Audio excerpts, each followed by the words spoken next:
Welcome to Holland Red's Farm. Come on guys, join me here for a walking. Did you see the beautiful tulip it is? That is so huge. This kind of farm that you're gonna love it. That is amazing. It's a fantastic for visit, like especially for the tall couple and dating in here. That is beautiful. Oh, see the two over there is two couple, old folks. Oh, enjoying in the garden. Today is 80 temperature, so it's warmer today. So welcome guys, enjoying us for fun. This is for all the tulips.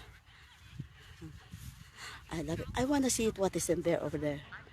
That is kind of tent over there. So I really want to see it. So my sister and my mom over here. See it guys. I'm looking for my sister and my nephew. Where they are. I don't know where they go. So my flower here, look, it's dry. It's 50 cents each. Oh, I love this farm.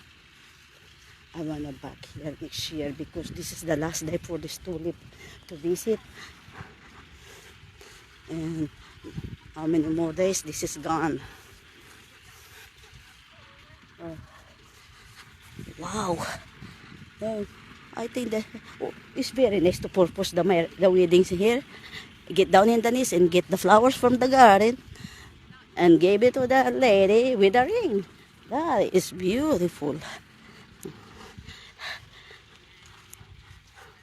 If somebody just wanna dating and coming in here in the garden, oh my God, I don't have a hat.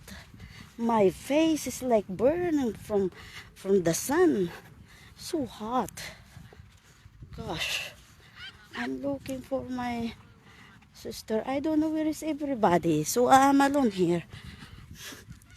I had no any idea. It's gone. So I'm looking all these people here.